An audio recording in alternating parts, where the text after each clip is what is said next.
সত্যি আছে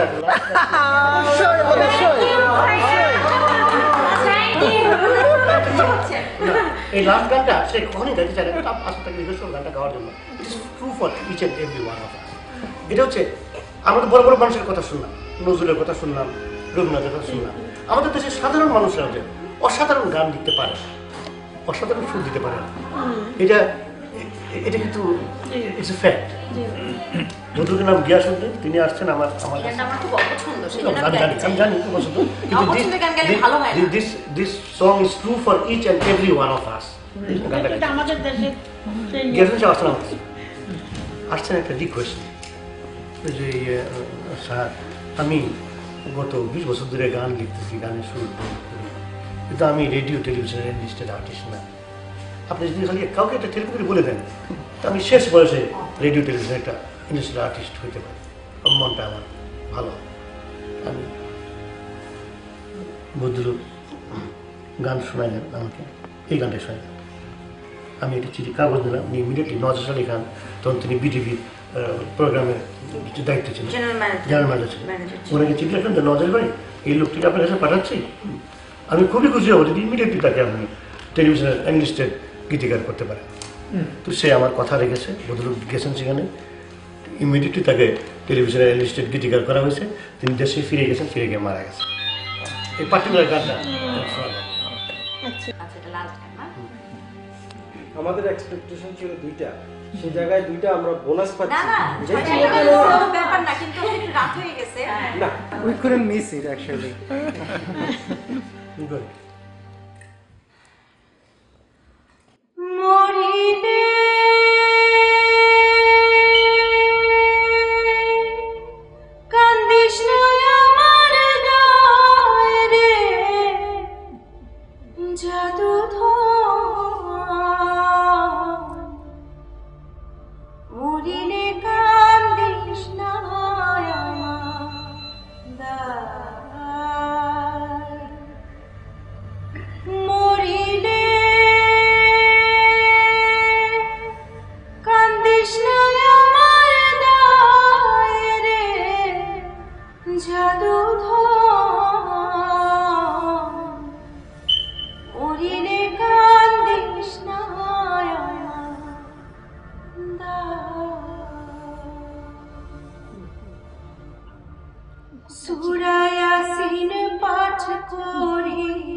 নাম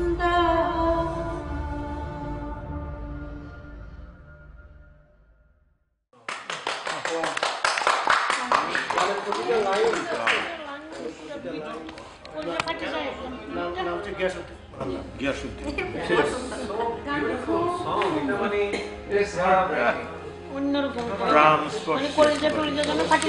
পছন্দ না, এটা কামড়ে যে একটু কামড়েছে।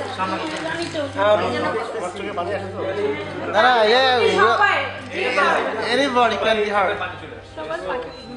না আপু কাটটা আপনার মনে হচ্ছে আপনার গলায় আমার ভালো লাগছে বেশি।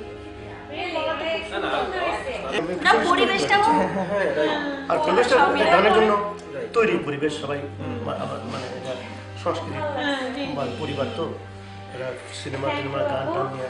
হ্যাঁ, আমি না আসলে সচরাচর গান গাইতে চাই না, কখন জানেন দেখা যায় যে সবাই গান শুনতে ইন্টারেস্টেড থাকে না। এখন গান হচ্ছে এর মধ্যে একজনের বারবার হয়তো বা টেক্সট মেসেজ আসতেছে, সে বারবার টিপাটিপি করছে, তখন আমার না এটা ঠিক না, আমি জানি সবাই তো একরকম হবে না। আর তা আমি চোখ বন্ধ করে এই জন্য আমার মাঝে মাঝে মানে খুব চলে যায়, আনইজি লাগে। সরি, আমার এটা No, that's true. It is normal. এখানে সেই আরামটা আছে গান। এখানে সবাই সমস্ত সবাই বুঝে তো এটা মর্ম। সবাই কান্দে দিলা। This is not good. Come on, come back. অবশ্যই we will come back. গলার মতো এত সুন্দর প্রত্যেকটা জায়গায় আপনার করাটা আমাদের আঙ্কেলের জন্য সবাই নামাজ পড়ে দোয়া করবেন যাতে উনি আরো 50 বছর বেঁচে থাকে। আরো 50 বছর। এটা মিনিমাম যে 50 বছর আগামী 50 বছর বাঁচলে আমাদের সারা জীবন পাবো নাকি?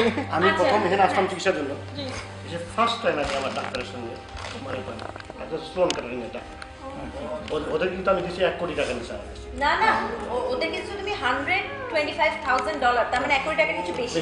Soul cutting is one of the best hospital. এরা তো প্রথমে টাকা নেওয়া ছিল, ট্রিটমেন্ট শুরু করছিল না।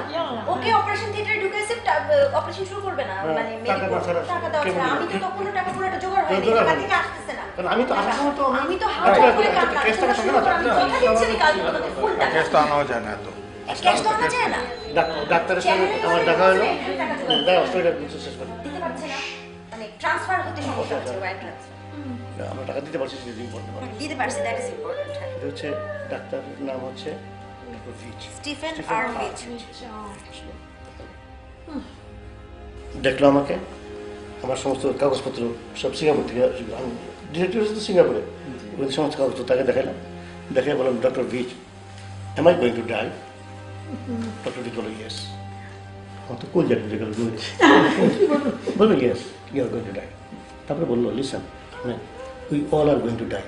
That's why I say we are going to die. But I will not let you die so soon. I will not let you die so soon.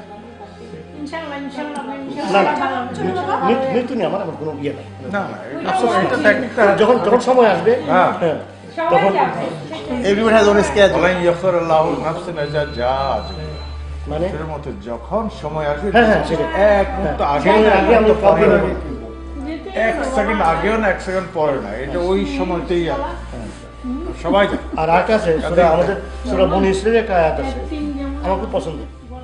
সূরা বনী ইসরাঈলের আয়াতটা হচ্ছে, আমি তোমাদের প্রত্যেকের ভাগ্য তোমাদের গলায় হাড়ের মতো ঝুলাইয়া দিয়েছি, ইয়া আমার পক্ষে সম্ভব। আমি তোমাদের প্রত্যেকের ভাগ্য তোমাদের গলায় হাড়ের মতো ঝুলাইয়া দিয়েছি, ইয়া আমার পক্ষে সম্ভব। কাজেই আমাদের ভাগ্যে কি আছে না আছে সব তো অলরেডি ডিসাইডেড বাই হিম। সামাকে আমরা ঝামেলা করছি, এই কাজ করি ওই কাজ করি, জিমদের ঘরে পড়ে থাকি না।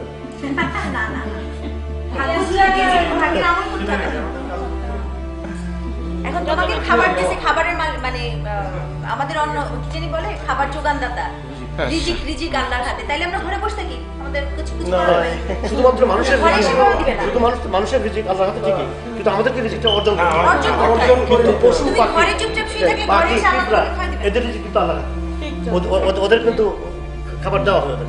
মা নিশু Let's go. আচ্ছা যাই লেটস গো। আল্লাহ নেগো মা আব্বা কেমন আছো?